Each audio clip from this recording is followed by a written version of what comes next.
Welcome everybody to another edition of 3 Deep. This is episode 6 for us, I think, I don't know. Not even counting anymore. So they're on VikingsJournal.com, PurplePTSD.com. They'll have the number when Joe puts the number on them. So. And all the statisticians they'll have the numbers too, because they're keeping. If you're keeping stats on the show, which do we have? A lot of people are. We have official statisticians for 3D? I made that up. Okay, so if you want to become a statistician for 3D, you can apply for that. There's absolutely no pay involved, so there's nothing riding on it. But give it a try. So we'd love to have that. So count we want YouTube views. YouTube views, sure. If people make comments, we encourage you to join VikingsJournal.com, PurplePTSD.com, which is free to do. So you can get on and put comments on there, ask questions. If there's some topics you want us to try to focus on talking about, as we're covering the team talking Vikings football, let us know that. We want to hear from you, so by all means. So, as you know, we record these here at the Mermaid Event Center, and that's what we're doing this again tonight. Joe Johnson, as we've already been talking, our Purple PTSD owner and blogger extraordinaire. Hello. Go Bob. Yeah. And we got Joe Oberle, our senior sports writer extraordinaire, Vikings Journal. Joe Bob Senior. Hey, Joe. Hey. There we go. Yeah, it's radio again. You got to talk. So. I was busy high-fiving our guests. So. Yeah. We have some special guests today here with us too. So starting off, the headliner guest by far, Tommy Kramer, Viking quarterback legend, here in the house. Welcome, Tommy, our first Viking legend on the show. So we appreciate that. He'll be talking a little football, giving us his insights on our current Vikings, especially probably at the quarterback position. So talk about that. And then from the Viking World Order, earlier in the year we had Viking Dave on, another super great friend of mine, super fan Ben. Welcome, Ben, to 3D. Hey, thanks guys. Nice to have you on. So Ben has one of the many unique distinctions, but one is that he wears Vikings every day for how many years straight? 12 years. 12 years. And we're talking every day. There's not 8 day off in here. And I lived with him for 2 years, so I can vouch for that. So can I. That shirt's looking a little ratty, Ben. It looks good to me. It's vintage. It's vintage. I'm sorry. You have to pay for that now. That's right. Big bucks you pay for that now. Yeah. So welcome, and yeah, Ben has a ton of insight. He also plays a ton of fantasy, so fantasy football. He's married now, so I better make sure that's clear. Don't want to get in touch with Emily. Yeah. So welcome, Ben. Great to have you on Thank here. you. So let's get into talking Vikings preseason. We just had a game a little bit ago against Cincinnati. So Ben, you can give us kind of the opening thoughts. What did you think out of that game? Yeah, overall, I think it's always funny because I think sometimes people overanalyze, your first preseason game out of everything. Which is what we're doing. I know, but I'm saying, it's fun to talk about. But I think like the main things that you kind of have to look at is, how did it feel? How, again, did we look like we were, knocking some rust off, which I think we did. I was actually super happy to see what Teddy did. I know there's been a lot of talk of him throughout the offseason. I was personally really happy to see some of the stuff. Yeah, granted, we've still got some more work to do. But, again, when the line comes out really shaky and we're still making plays and we still complete a 49-yard touchdown pass, I think it's a good sign, especially in the first preseason game of the year. Definitely. Love that touchdown pass. And hopefully if you're a Teddy questioner out there and wondering, can you throw the long ball? Dudes, he threw it. That was 52 yards in the air, by the way. So it was a 49-yard play officially, but if you watch the whole thing, he threw it from a couple yards back. It was all in the air and right on to Charles Johnson. A lot of people that are critical of it are talking about his form, which I don't know. We have an expert here at this table who knows about form of throwing the football, but it was right on the money. It was right over their shoulder. And I actually thought it was a heck of a catch by Charles Johnson because it came over the top of his head, and he made an adjustment. He first made a good move to get open, then he made a great adjustment on the ball. And that's not easy when you're running flat out to do that. Oh, for sure. Kudos to Charles Johnson because, he flat out burned that defender if you watch the whole replay. Yeah, Chicky Brown got burned. Bad. Toaster fried, yeah. Singe. That was cool. And then, great adjustment to just running, getting out totally open. Teddy hits him almost in stride. And, an excellent catch. Charles Johnson is a fantastic receiver. I think he's on the team. He's going to start, I think. Yeah. What happened to Mike Wallace? Mike Wallace got traded last year, or on the offseason. No, he left via free agency in the offseason. The Vikings didn't re-sign him. He was on a 1-year deal, and he went to Baltimore, and hopefully he's trying to rejuvenate his career because he had a down year last year. Yeah.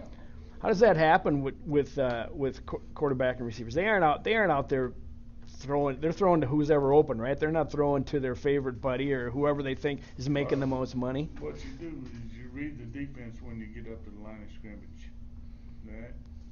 And I guarantee you one thing, you give me one-on-one all the time, I'm going deep.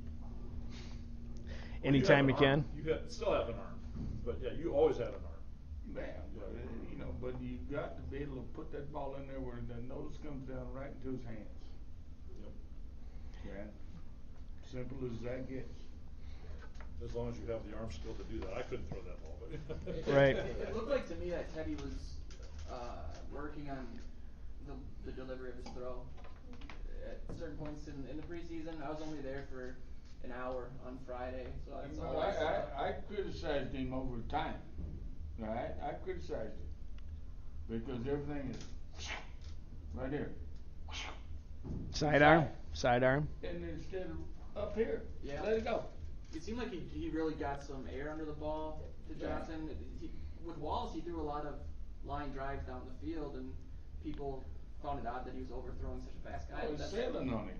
Yeah. If you can't make that ball come down into the proper spot, you're toasted. Yeah. for sure. But that pass to Johnson was right on. It landed in there right like it should have. We talked about this a little bit last week.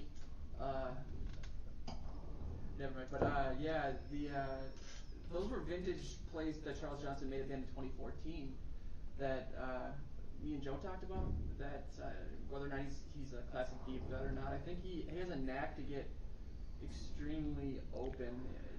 He runs good patterns. Yeah. He's strong and he's sneaky quick. I don't think people realize how fast he is. At least, he doesn't look fast, but he can get past a guy if he has to. Well, Charles Johnson, to beat him, he's one of the most laid-back receivers I've ever met. Despite the way his hair is and some of those kind of things, he is just such a down-to-earth guy. It's just like almost puts you to sleep. I'm not saying that he's boring, but he's just, he likes to hang with his family, watch some TV, listen to some music. He's nothing fancy, not a party guy or anything like that. There's nothing wrong with that. No, but yeah, a deceptively good receiver that doesn't get the props that he deserves. So. Yeah, the defense didn't look very good right out of the gate either against Cincinnati. They struggled a little bit to stop the run, gave up a couple long drives. So that was a little disconcerting since they came off of such a good year last year, and this is the first look. You know what this is? Preseason. Preseason. Why do they call it preseason? It's because it's not the season yet. It's before the season. That's right. And it counts for nothing. You don't pull out your best bullets. You're not even running all your plays. No. Yeah. You're just. No, you're running your basic stuff and let these kids know what they have to do in order to succeed in the National Football League. And we didn't have all of our best bullets in terms of bodies in Right. there either. We had a few guys out, whether they're treating rehab things or stayed in the cities or some just played like a series. And then What's the mindset of a player? You don't play your starters more than one Right. or two series. That's it. Was it that way back in your day though? Oh yeah. I thought you guys kind of played longer in some of the preseason games, but I mean I was just a kid then. So. We never played more than a quarter. What's he at 6 of them? The key is to come out of them healthy and not have anybody hurt and just kind of getting on the same page with your teammates. But mindset is you're not gonna go whole hog out there, are you? No, you're gonna get in shape during training camp, and these guys are gonna run their ass off every play. Mm-hmm. Then you have to adjust to that. Right. Well, this is like our preseason, right? And we got to get our thing figured out here, so we know how to criticize them and talk about them and analyze them and during the season. So that's what we're doing, right, Skolt? Sure, precisely. So we've had a good time talking, Vikings football so far, analyzing who we think receivers are going to be and what guys will make the team, how many they'll keep, kind of stuff. Ben, what are your thoughts on the receiver side, since you haven't been in on our discussions? And because there's kind of a depth at receiver now, who do you think is going to make the cut receiver-wise? It's early, I know, but... Yeah, well, so normally what you're going to have is usually 6. So we've got Stephon Diggs, Charles Johnson, Laquan Treadwell, obviously, Cordero Patterson. Where's he been? Injured. Returning kicks. Adam Thielen, Jarius Wright, Moritz Boehringer. I think those are kind of your top 7. And it's kind of looking at 6. Now, obviously, I think it's pretty well understood that for the most, the top 5 of them are going to be Stephon, Cordero, Jarius, Charles Johnson, Laquan Treadwell, and then it kind of goes down to that Next one, which I don't think a lot of people give Adam Thielen enough credit. I think every year he's kind of just improved. He reminds me of Chris Walsh from back in the day from the 90s. Oh, yeah, he reminds me of Chris Walsh where, again, like he'll make a couple plays throughout the year and you always think that maybe he could do more if he was given a chance, but really good on special teams, really good all the way around. But it's just a really good depth guy. And I think, like, I think sometimes we don't appreciate what we have with him. He's absolutely on the team. Yeah. Absolutely. And that's my thing, too, is like I hear so many people talk about that he's not, and I just think he's too valuable. Like, why would you not want someone like that? And then obviously it comes down to Moritz Boehringer, and I think like that, someone like that, you're either going to have to try and keep a seventh receiver if you really want, get him on the receiver, because I don't think he's bumping anybody there, or you're going practice squad, which I think is like your best route, just because it's just the way it is. He'll go to the practice squad, I really think. You know what I'm gonna tell you? Tell us, Tommy. Is you give me somebody that's gonna go red middle and not be scared. That's what I like. Yeah. That's Adam and actually, Thielen. Adam Thielen caught one over the middle and got hit. All you have to do is listen to the coaches talk about him. I mean, whether it's Zimmer or whether it's Norv Turner, and they talk about his versatility and how many different things he does for the team. They talk about he knows plays for every receiver position.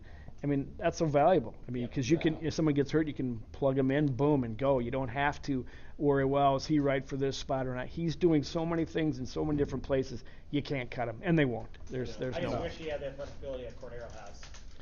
That'd be phenomenal. Yeah. Well, another one I'll tell you this. You tell me something. Why has not Cordero Patterson exceeded like he should have been? Do you have an answer to that question? Are you asking? Well, let me tell you something. If you're going to run a 15-yard out, run 15 yards. That's crucial, isn't it, for a Yes. quarterback? Yes. Yeah. Because you throw the ball before they would break.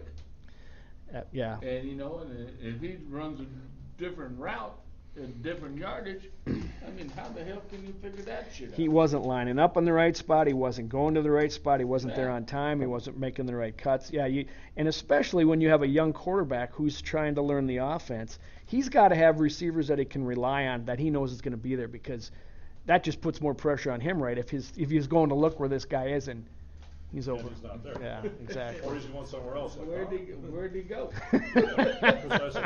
This is a really, as we've said before, this is a really important preseason for Cordero, and it's been unfortunate he's had the injury dingers. Hopefully, I haven't heard. Have you heard, Joe? Will he be in? I have not. For Seattle, or? I think he's got to get out there somehow. If he doesn't play this week, it's really going to hurt him, because then you're only going to have one more preseason game where they're going to play any starters. The fourth one they usually just play the backup. So, I think we'll probably see him on Thursday, but nothing's been said that I know of. So. Okay. Yeah, I haven't heard anything, but Zimmer doesn't release a lot of stuff either. No. It's kind of the way he goes. I'll tell you what, I was down there in New Orleans last year, and Zim's got a big old dip in his mouth, and so I'm standing on the sidelines. He goes, TK, you got any years left in you? I said, nope. Well, he's looking for a new quarterback, right? They're always on the lookout for someone that can come in and play. You never know. But he's nice. He spit his dip out and came over and shook my hand, and and I was happy about that. He's a genuine article, isn't he? Yes, he is. Does he remind you of Bud in any way at all? I mean, people have made that comparison between the two. His stoic stares all the time. He looks at him. Yeah, you can say a lot with just a stare, right? Yeah. As you can't see this, Tommy was just staring us all down. That's the way Bud was.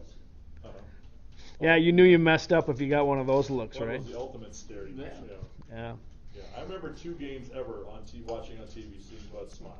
So it's pretty rare. So one of them was your old buddy Wade Wilson when Wilson was a rookie. You had gotten hurt and Steve Dills had gotten hurt. So Wilson, third stringer, had to come in, completes 2 complete passes for first downs, and Bud's smiling on the sideline for that. That's the biggest smile I ever saw. I'll tell you this is the most I've ever seen Bud animated on the sideline.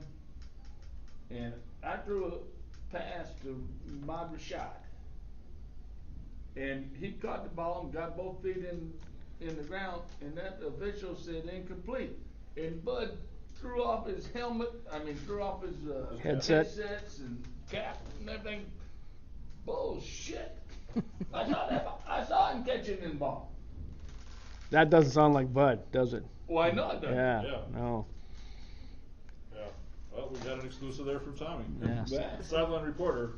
About 30 years later, but yeah. So the Vikings have some things to shore up on their punt return game too. They suffered a tough punt return the other day when we finally get Locke kicking a 61-yarder, and he, according to Coach Prefer, outkicked his coverage. But it seemed like everybody on the team had a shot at him at the return man, Alex Erickson, coming back, and they missed him. That was poor tackling. Yep. Yeah, great punt, like you said. So kudos to Locke for booting the beauty. But yeah, Speaking of special teams, what do you guys think of the new kickoff rule? Do you where they Touchback rule? Yeah, exactly. I don't like it. Yeah, what do you know? I don't know. I don't see why the NFL needs to keep tweaking. I understand they're worried about injuries, but they're kind of changing a lot of the fabric of what makes the game a game. We're used to 80-yard drives, not 75-yard drives. If at some point they're going to have to get rid of kickoffs or do something differently. They just seem to be tweaking either kickoffs or field goals or extra points. Yeah, why don't they just give the other team the ball at the 35-yard line after every series? That's where it's heading. Yeah, it seems to be. I love the kickoff return. I think it's a great play, but I don't like the players getting injured. You don't want to see anybody, especially if you had someone like Cordero Patterson, who you're relying on him to play receiver for you, that he gets hit on a play like that. But or even an Adam Thielen for that matter. But it's exciting. But yeah, You know what? You should have played back there in the 70s. I played high school in the 70s, but does that count? You should have played NFL in the 70s, and we had Mike Haynes and Lester. Oh, Lester, man. Hayes. Lester Hayes. Oh my Texas God. A&M University. And I burned that boy's ass 3 times in college. So, But then they started putting all this stickum on their hands and all this stuff, and there wasn't no way the ball could get away from you. It'd stick to you. and now they got the gloves that do about the same thing, right? Well, I don't think they do the same thing, but they still do that shit. Yeah. Yeah, I don't know. On the other side of the injury thing, I think when you have a player like Patterson who really only has contributed in special teams, it's a facet of the game, especially for a team that controls the field position like we do and the time of possession. It just hurts. And there's always unforeseen circumstances too. I know a lot of the players said that some of the stuff that they've done to eliminate injuries has actually increased injuries. So they don't really know what's going to happen. Right. They got to try something, I guess. I mean, if you want the game to continue, and I think everybody does, is you can't keep having guys, walking away from the game and their lives destroyed. It shouldn't be that way. And so I'm all for getting the injuries out of the game. I don't have the answers, but like I say, I don't want the excitement taken out of it either. No, precisely. That's one of the things I like with kickoffs is that it is a more unique play. It happens when you have the kickoff scenario, which you don't get that many in a game. So with all the concern about injuries, while I get that, I mean, they're studying everything up the wazoo anyway. So break it down. How many guys are they dealing with injuries because of kickoff stuff? Versus your players along the lines. I mean, the guys in the trenches are the ones who get beat up the most. Right. And that's where it happens the most. But Those are big guys. They're supposed to get beat up. There you go, Tommy said. But I don't think that trying to eliminate kickoffs, is totally the answer. And it is an exciting play. Yes, a couple times people will get their bells wrong, but that happens on the line all the time. It happens as a QB when they get snapped from the blind side. We were talking with Tommy earlier, and he was talking about a time where he wakes up on the way to the hospital because he got dinged so bad. Players are bigger these days. The difference between even the quarterbacks are bigger, but some of them aren't. And the difference between them and the defensive linemen who are chasing them down is really it's different than when you played, right? No, they were still big. Yeah. And they still wanted to knock your what in the dirt. and they're coming after you every play. Right. And I always told my linemen, I said, look, all you got to give me 3 seconds. Just whoever you're supposed to block, make sure you block him for a second. Then you got 2 more seconds to get to me. I said, that's all I need. And boy, sure enough, they didn't even know who they were supposed to block. Right. Anyway, we got the Seattle Seahawks coming up on Thursday. That's our next game, yeah. So it'll be interesting to see what adjustments happen from the team. Again, I know we won't see a ton of offensive wrinkling, but I'm hoping to see a better defensive performance. Right. You know, that's one thing. You know, especially shutting down the run. 16 points the last game wasn't that bad. It wasn't bad. No, Yeah. you giving up that huge long drive though from the first quarter into the second quarter. You know, as a fan, that's one thing that just annoys you. It's like you want to get them off the field. Preseason. Yeah, and I know it's preseason, and I get that. Yeah, so I'd rather have that. Who invited now. this guy? It's preseason. I did. I'm kidding. He's right. Go ahead, Ben. And that's the thing. It's like Tommy brings up a good point. That's what I was trying to say at the beginning. It is preseason, but it is nice to kind of look at. And I think sometimes it's nice to look at. You know, it's one of those things where it's just you want to find things that are encouraging. I think if we can find things that are encouraging, that's what you do. You know, you look at a few years ago.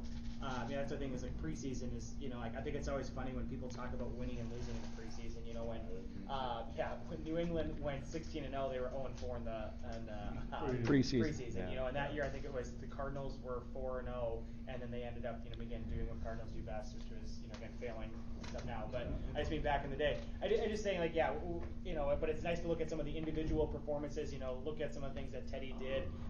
You know, again, look at some of the defensive things, but also realizing that people aren't in there, and we're out with, you know, again, Eric. You know, Kendricks, if we're, you know, again, Anthony Barr's been, you know, again, kind of nicked up, and so we're still trying to get him full speed.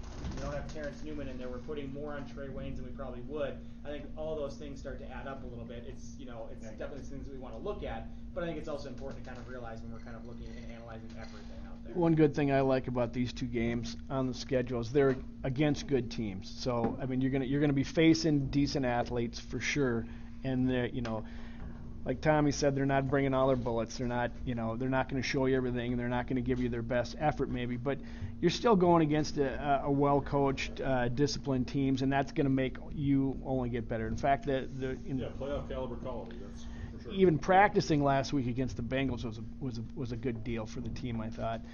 Back in your day, they used to do that more often. They have these joint practices with teams. Didn't you play against the Kansas City Chiefs, or you don't recall that?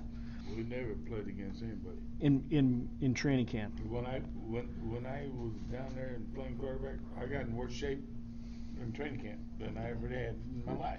Well, how'd that happen? Because we never got hit, we never got touched. But hell, I'd be out there running sprints and all that stuff, and wearing the jacket over my arms and all that stuff to sweat out the weight. Yeah. Yeah, but you know, I mean, it was completely different back then. Right. Well, I think one interesting thing that kind of happened, you know, I know we're talking about things that we're kind of analyzing, you know, the coaches that, you know, have been, they've been all impressed with a lot of the things out there that we saw. But I think one of the big things that I think that was definitely a detriment that I think we all saw, but obviously even the coaches saw, was some of the line play, especially on the right tackle position when, you know, again, the next, talking about Andre Smith, talking about him not performing very well, especially against his old team, and then the next practice he's demoted to second team. Right. So I think it's one of those things where, you know, that's obviously a big sign is when your coach is sitting there going to try and make a statement out of you, especially for someone that has had all the athletic ability and going all the way back to when he was being drafted. The biggest knock on him was getting him motivated to be able to kind of perform. What happened to Lodo? He retired because of the Achilles. Really? Yeah, the injuries. Yeah, and that was unfortunate too because how actually what was really unfortunate about that is obviously again Lodo was a really good, you know, again really good guy, pretty good player and everything. They're really solid obviously when he was healthy, but I think the biggest thing that hurt us was how soon that or how close that came to training camp. That was only a few weeks really leading into training camp. Right, you didn't have the ability in free agency period or even at draft time to maybe draft another one. Well, I think they were expecting it. I mean, not necessarily expecting him to retire, but they might not have been looking at him to be the starter more as depth because they did bring Andre Smith in the free agency. He's a big old boy. Oh, he's huge. Yeah. No, and I actually agree with you. I don't think that they expected him, because I honestly think Clemmings would have probably beat him out if it was just between those two. I think so. But obviously, just going back to depth, we saw last year how big depth became of importance, and I think it's going to be it's going to be really big this year again. It ruined our right side of the offensive line. We completely had to keep makeshifting it over. And luckily, we actually were, we were actually pretty lucky to be able to put something together to go 11-5, go into the playoffs and stuff like that. Where, again, like that, it doesn't always happen. Yeah, depth is critical. We've been talking about the Berger and Sullivan, that battle kind of thing, and how maybe there would be some teams wanting to try to do a trade, and I'm like, no, we don't trade those guys. We got to don't get rid of Berger. Don't get rid of Mike Harris. You don't be Clemmings if he ends up being backup. Those are great, phenomenal backups. Yeah. Right. So can you see, I don't know how much time you spent observing this team, but we're sitting around here certainly talking about what we see. Do you know, as a former player, can you look at a team and see whether you think they've got it, or if they're going to have a good year or a bad year, or is that you're just like us? What I think, because they play defense, I think they're going to. How many games are in the regular season? 18? 16. 16. All right. I think they're going to go somewhere between 12 and 4. You think so? Just because they play good defense? Defense is that crucial? Oh, if you have defense, you can win in this league. Mm-hmm. Sure. If you don't have it, you can't. Good defense, and then a little bit of running game. I think Adrian will help us with there. Yep. Quarterback's kind of important too, isn't it? Well, yeah. Quarterback's very important about that stuff. Talking about betting, I was actually in Vegas last week, and the over/under of the Vikings, talking about not many people having so much faith in us, was 9.5. So 9.5 wins. Yep, 9.5 wins. I hope you bet it. So I put $100 on over. That away. Darn. I wish I would have known that. They've got a tough schedule. Yes. They've got a tough schedule, but I think they're going to get 10 wins. Absolutely. Yeah, I think they're going to go 12 and 4. Well, I like that prediction. So I hate putting predictions out there just because so many things always change. But a 12-win season would be sweet. I mean, I think it cinches the division. And it makes us one of the strong NFC teams going in playoff time. It'd be real interesting. But I'm gonna tell you, and I'm gonna say it one more time. Defense wins games. Oh, darn right. If you can't score on us, we aren't going to lose. That's right. There you go. We were 15 points allowed last year, and we were only, in the second year, Zimmer's defense. I think, we're going to improve upon that. I think the schedule changes from week to week, and right now we have a pretty easy schedule as compared to last year. But who knows? After the season, if that changes. But who expects a kicker to miss a goddamn from 21 yards? Yeah, well, that's going to happen, obviously. But Didn't expect it, but plenty of us feared it. Well, you know what? Guess what? 1998. Gary Anderson hadn't missed a field goal in 2 years. It was a tough one. I was there. I saw it. I was at that game. Broke too. my heart. Gary Anderson still owns GaryAndersonPerfectSeason.com on the internet. It's like almost. Not completely perfect, but the regular season was, so just give them that, and then we'll stay from there. Oh, you don't blame either game on just on the kicker. Exactly. Yeah. Now, one other angle, Tommy, you kind of went through this, and there's no way Joe will laugh at this. I'm not going to compare the Dome to the Purple Palace at all. You mean the vault? The Purple Palace. Yeah. Okay, the Yeah, vault. we'll like to go back and forth on that in case any regular listener will know that song. But Tommy, you of course were on the team when you went to the Metrodome. So you went from the old man into the new stadium. So was that any kind of distraction that hurt you guys or affected you guys in any way? No, the only thing that we had to deal with was that 1982 Monday night game against the Dallas Cowboys. That's the end of that season. Well, I don't know if it was the end or whatever it was, but anyway, we were playing them on a Monday night, and they couldn't get the snow off the roof, so they brought these cranes up, and all the snow went into the stadium. And the first time. Yeah, and that's when Tony Dorsett ran for 99 and a half yards for a touchdown. That's right. But then. Well, no, but then I hit Ricky Young on the naked bootleg. Threw him in, and we beat him. Nobody ever talks about that. They always talk about the 99-yard run, but they don't bring up it. Oh, by the way, the Vikings still won that game. And actually, the key thing with Dorsett's, because he scored that on 99 yards, he scored too fast. Quite honestly, because that gave you time. You give me 2 minutes, I'll be right there. That gave you the time to come back and win, and bring that game back and win for us. And then that allowed me to go sit out in a parking lot outside of a Dayton's the next morning at I don't know what time in the morning to wait for the ticket booth to open because you didn't get your tickets on the internet then.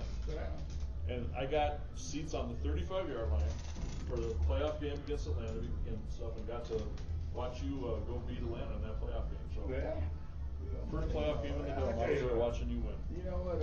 I'm never gonna complain because I had a hell of a time up there. You did. Although the cops were chasing me and all that stuff, but you know what? I did what I wanted to do. We're Vikings. Yeah. That's what we do. Legally. Well, but legally we did it. We're not barbarians, right? That's what I can There we go, yeah. Well, Tommy, thanks for joining us on 3 Deep again this week. It was great to have you up here, my friend. Thank you. You're welcome back Appreciate anytime, it. of course, you know that.